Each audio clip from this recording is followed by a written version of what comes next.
the power move nobody saw coming. Pooh Shiesty allegedly tried to break free from Gucci Mane's business machine, but somehow, the move that was supposed to give him control may have left Gucci holding even more power than before. That is what makes this story so crazy. While Pooh Shiesty faces a serious federal case, music connected to his career can still move through the same label structure he allegedly wanted to escape. The artist may be stuck fighting for his freedom, but the business around his music does not simply stop. To understand how the situation reached this point, you have to look beyond the headlines. This is not just a story about two rappers falling out. It is about contracts, masters, money, loyalty, leverage, and what happens when an artist begins believing the deal that helped build his career has become the very thing holding him back. Pooh Shiesty came out of Memphis with the kind of raw energy that could not be manufactured. The streets were already paying attention, but Gucci Mane's new 1017 gave that momentum a much bigger platform. With major label infrastructure behind him, Pooh went from being a rising regional name to becoming one of the most recognizable new voices in Southern rap. His music traveled faster, the collaborations got bigger, and the numbers started proving that his audience was real. But success can completely change how an artist looks at an old contract. A deal that once felt like an opportunity can start feeling very different after millions of streams, chart placement, majeure collaboration, and years of cultural influence. Suddenly, the question is no longer, who helped me get here? It becomes, who controls what I built? According to the allegations described in the source material, that tension eventually became connected to a Dallas meeting that prosecutors say was supposed to involve business discussions, but allegedly turned into something far more serious. Pooh Shiesty has been described as pleading not guilty, meaning the criminal accusations remain allegations to be tested in court. And that is where this story takes its first massive turn. Because if Pooh Shiesty believed he was walking into that situation to take control of his career, prosecutors claim the aftermath produced almost the exact opposite. A federal case, dramatically reduced leverage, and a business structure that apparently did not disappear with one disputed piece of paperwork. The deeper we go, the bigger the question becomes, did Pooh Shiesty try to escape the machine, only to give that machine even more control? Where are you watching from right now? Drop your city or country in the comments. If you think an artist should fight unfair contracts through lawyers and negotiation. Come on, If you think there is another side to this story that deserves to be heard, comment deux, and subscribe to the channel. Because what allegedly happened next changed this entire situation. How Gucci Mane helped build Pooh Shiesty's rise. Before the contracts became controversial, and before federal allegations changed the entire conversation, Gucci Mane and Pooh Shiesty represented something completely different: opportunity. Pooh Shiesty came out of Memphis with a sound that already felt dangerous, rough, and authentic to the city that produced him. He had momentum, but momentum alone does not automatically turn a regional rapper into a national name. What he needed was infrastructure, and that is where Gucci Mane entered the picture. The new 1017 was more than a logo attached to a young artist. Through its relationship with Atlantic Records, the label gave Pooh access to a much larger machine: distribution, marketing, majeure collaboration, industry connections, and the ability to put records in front of millions of listeners almost immediately. That kind of platform can dramatically accelerate a career that might otherwise take years to build independently. Then came Shiesty Season. The project arrived in February 2021 and debuted at No. 3 on the Billboard 200. According to the source material, collaborations with artists including Lil Durk, Gucci Mane, Big Tradio, and 21 Savage helped establish Pooh as one of the biggest emerging voices from Memphis. At that moment, the relationship appeared to make perfect sense. Gucci had experience, industry leverage, and the label structure. Pooh had the energy, the records, and an audience that was expanding fast. Each side brought something the other needed, but there is a dangerous psychological shift that can happen when an artist becomes bigger than anyone expected. At the beginning, the artist may look at a record deal and see access. Later, After the streams explode, and the name becomes valuable, that same artist may look at the exact same paperwork and see limitations. Nothing on the page necessarily changed. The artist did. Pooh Shiesty was no longer simply a promising Memphis rapper trying to get through the door. He had become an artist capable of generating enormous attention with his name alone. And once that happens, every percentage, every master recording, every approval, right? And every contractual obligation can suddenly feel much heavier than it did when the signature was first placed on the page. That transformation would become the emotional foundation of everything that followed. When success changes the way you see the deal, Pooh Shiesty's career did not simply disappear when legal problems interrupted his momentum. According to the source material, his music continued generating attention while he was away. And when he returned in October 2025, his first day out record reportedly reached No. 12 on the Hot 100, becoming his highest charting solo record at that point. That matters because it changes the balance inside an artist's mind. Imagine signing a contract before you fully understand how powerful your name can become. At the beginning, the label looks like the engine. Years later, you see millions of streams, loyal fans, chart placement, and cultural influence. And you may begin believing that you have become the engine. That is when the uncomfortable questions start. How much is the catalog generating? Who controls the masters? How much money flows through the business before the artist sees his share? Who decides when the music comes out? And most importantly, if the artist now has enough popularity to move the audience himself, why should the business arrangement still look like the agreement made when he had far less leverage? Those questions are not unusual in music. Artists have fought labels over ownership, advances, accounting, release schedules, publishing, and control for generations. Success has a way of making old paperwork feel new again, because the numbers surrounding the contract become dramatically larger. According to the allegations described in the source, prosecutors believe Pooh Shiesty eventually wanted much more than a simple adjustment. The dispute was allegedly connected to demands involving termination of his relationship with 1017, ownership of masters and intellectual property, and control over approval rights connected to Atlantic Records. If those allegations accurately describe what he wanted, then the conflict was not really about getting a slightly better royalty percentage. It was about control, complete control, and that distinction changes the stakes of the entire story. Because renegotiating a contract is one thing, trying to completely reverse the power structure behind an artist's career is something much bigger. One side has the fame and fan loyalty.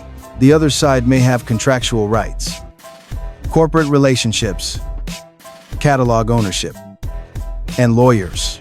When those two kinds of power collide, emotion can become dangerous. And according to federal allegations, that collision eventually led everyone to Dallas. The Dallas meeting that changed everything. According to the federal allegations described in the source material, January 10, 2026 was supposed to involve a business meeting. 3 music industry professionals reportedly traveled to a recording studio in Dallas, believing they were going to discuss Pooh Shiesty's recording relationship with 1017. One individual identified in court documents as RD was described as the owner of 1017, and the source states that major outlets identified that individual as Gucci Mane. What prosecutors allege happened after that is the moment this story stopped being merely a music business dispute. Authorities claim Pooh Shiesty had arranged the meeting as part of a setup involving several other individuals. Prosecutors allege that once the men were inside the studio, the situation turned into a coordinated confrontation. The most important detail was reportedly already prepared before anyone sat down. According to the allegations, Pooh Shiesty produced termination paperwork, demanding that his contractual obligations to 1017 end immediately. The document allegedly sought control over masters, intellectual property, and rights connected to the Atlantic relationship. Think about what that represents emotionally. This was allegedly not, "Pay me more." It was allegedly, "Give me the entire structure back." Prosecutors further claim Gucci Mane refused to sign voluntarily, and that a firearm was then used to threaten him. Under those alleged circumstances, he signed. Authorities also claim a video was recorded in which Gucci verbally stated that Pooh Shiesty had been dropped from 1017. Those accusations are extremely serious, and they remain allegations. The source material states that Pooh Shiesty pleaded not guilty, and that the criminal case had not yet been resolved at the time represented in the original script. But from a storytelling perspective, this is where the irony becomes almost impossible to ignore. If prosecutors are correct, the entire objective of the confrontation was control. The alleged paperwork was supposed to represent freedom from a business relationship Pooh no longer wanted. Yet the method allegedly used to obtain that freedom would become the very reason the document could be challenged. Instead of producing unquestionable independence, the meeting allegedly created evidence. Instead of ending a contract cleanly, it created a legal crisis. And instead of improving Pooh Shiesty's leverage, the aftermath threatened to eliminate nearly all of it. That is where the story stops being about who was tougher in the room. It becomes about who still had power after everyone left it. The real fight was over ownership. The most revealing part of the alleged Dallas confrontation is not simply that Pooh Shiesty reportedly wanted out of 1017.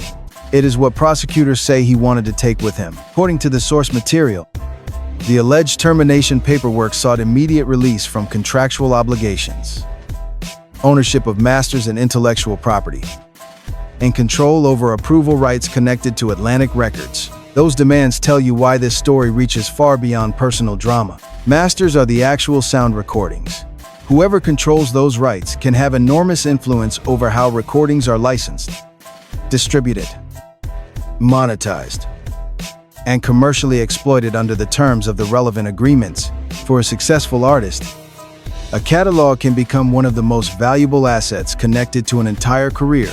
That is why ownership fights become so emotional. Fans see song, artists may see their identity, labels see intellectual property and investment. A record that sounds like 3 minutes of music to the listener can represent years of future revenue to a business. And this is where the relationship between Gucci Mane and Pooh Shiesty becomes more complicated than a simple mentor versus artist story. Gucci Mane helped provide the platform that accelerated Pooh's rise. A label takes financial risks, provides infrastructure, and expects contractual rights in exchange. But when the artist becomes successful, he may feel that the value now flowing through that structure comes primarily from his voice, his image, and his audience. Both perspectives can exist at the same time. The conflict begins when both sides believe that reality gives them the stronger claim. According to the source's framing, Pooh Shiesty allegedly wanted not just freedom, but the business assets attached to that freedom. That would mean changing who held the leverage over the recordings themselves, but contractual power is not transferred simply because one side feels the arrangement has become unfair. It normally requires negotiation, litigation, settlement, expiration of contractual obligations, or another legally recognized process. And that is why the alleged method matters so much.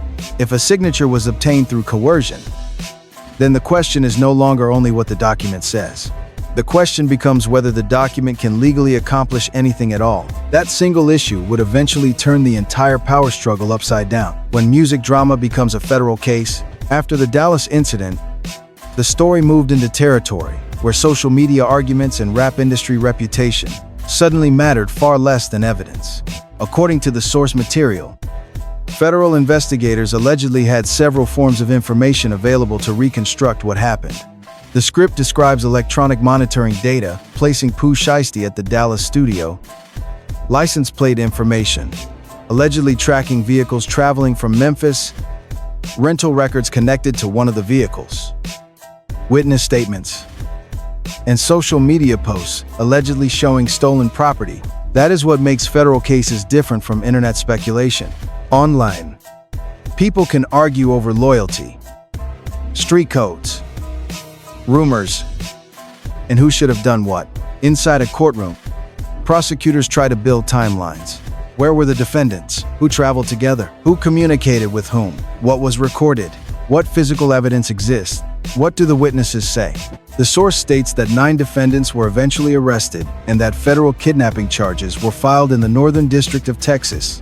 It also describes Pooh Shiesty as being held without bail, while Big 30 was released on bond. These claims come directly from the supplied script and should be understood within that source's framing. The reputational fallout created another controversy. Some people criticize Gucci Mane for cooperating with investigators. But that debate reveals the difference between rap culture language and courtroom reality. A person who considers himself a victim may give investigators information about what happened. The culture can attach one label to that decision, while the legal system describes it in completely different terms. For Pooh Shiesty, however, the biggest consequence was leverage. A free artist can hire attorneys, negotiate, take meetings, restructure business relationships, record aggressively, promote releases, and publicly shape his narrative. An artist detained during a major criminal prosecution operates under completely different limitations. Suddenly, the music dispute becomes secondary to the freedom dispute, and that creates the most painful irony in the entire situation. The alleged confrontation was supposedly connected to gaining more control. The federal aftermath placed Pooh Shiesty in a position where exercising control became dramatically harder. Meanwhile, the paperwork behind the music still had its own story to tell, why the alleged release may have solved nothing. Here is where the business side becomes more powerful than the confrontation itself. A contract does not become valid simply because a signature appears on the page. The source material argues that if the alleged release was signed under threat or coercion, it could be challenged rather than treated like an ordinary voluntary termination. In other words, if prosecutors' version of events were ultimately established, the circumstances surrounding the signature would matter enormously. That creates a devastating reversal. The alleged document was supposedly designed to end Pooh Shiesty's relationship with 1017. But if the document could not legally accomplish that goal, then the original agreement might remain the more important piece of paper. Think about the irony. All of the alleged planning, all of the risk, all of the consequences, and the business relationship potentially remains. That is why this story is fundamentally about leverage. Pooh Shiesty's leverage came from his popularity, music, audience, and cultural relevance. 1017's leverage came from contracts, business infrastructure, and whatever rights remain valid under the original agreement. One kind of power is visible. The other kind lives in documents. Fans can measure streams, views, followers, and chart position. But none of those numbers automatically tell you who owns a recording or who has contractual authority to release it. That is where many young artists can misunderstand the industry. Being the face of a valuable asset does not necessarily mean controlling every legal right attached to it. And being responsible for creating the demand does not automatically erase the agreement that helped commercialize that demand. The source's central argument is that Pooh Shiesty allegedly tried to solve a contractual problem through a method that could not reliably produce a valid contractual solution. If that framing is correct, the confrontation did not destroy the machine.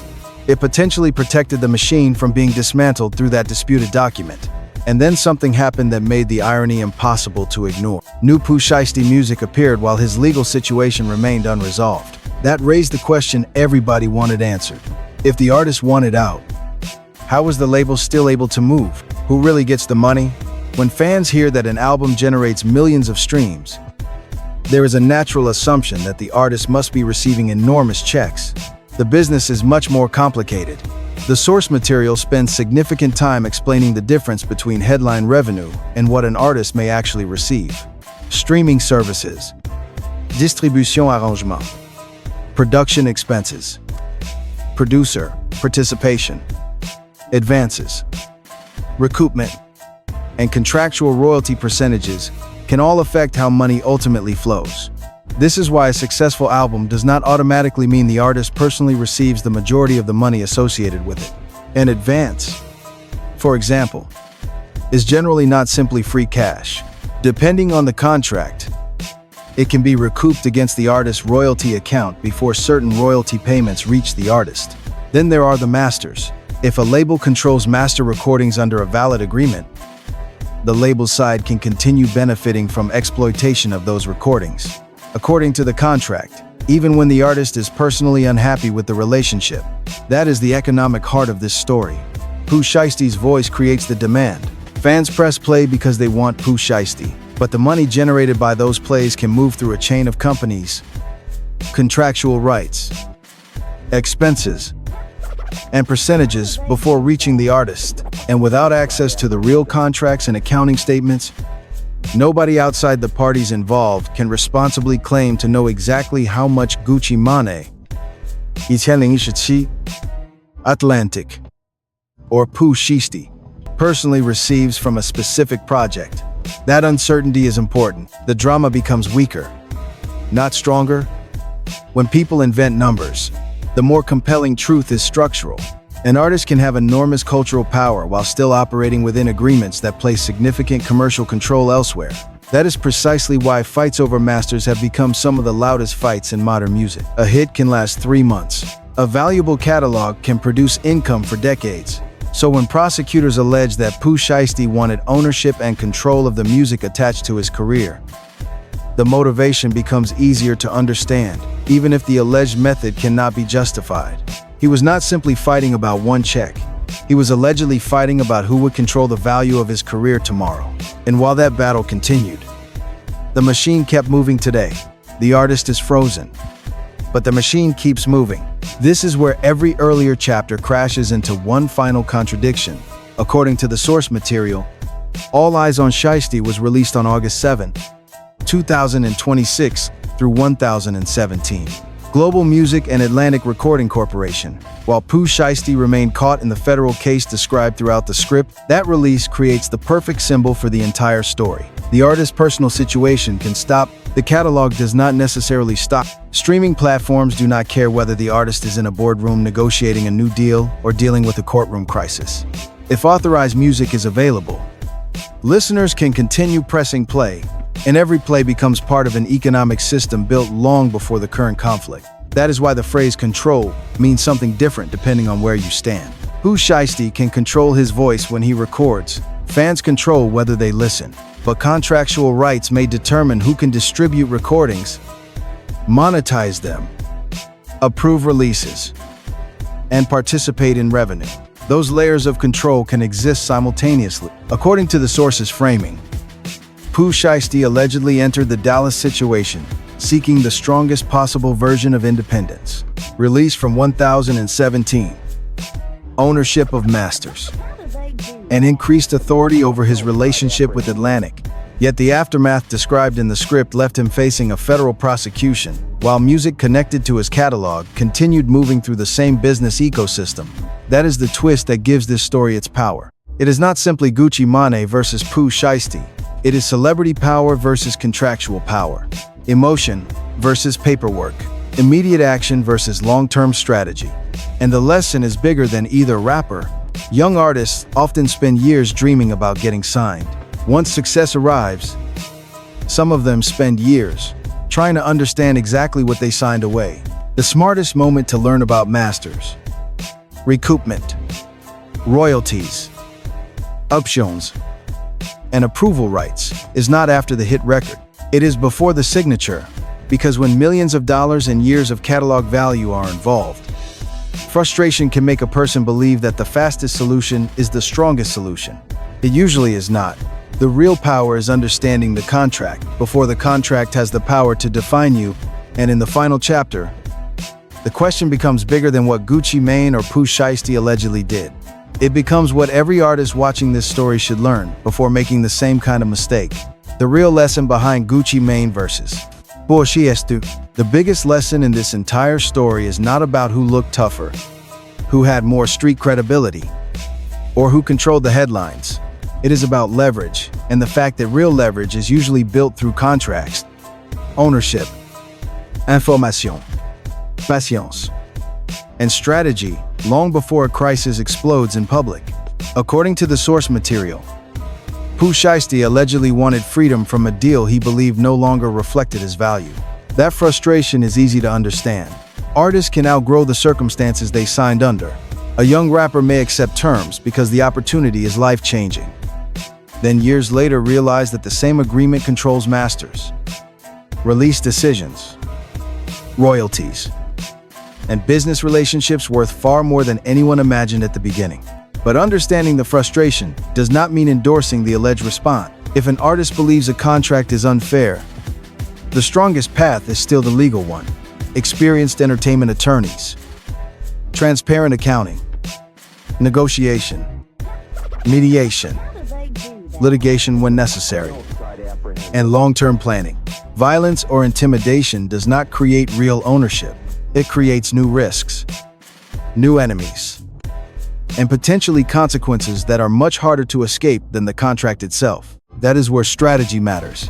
Gucci Mane's apparent advantage in this story was not simply fame.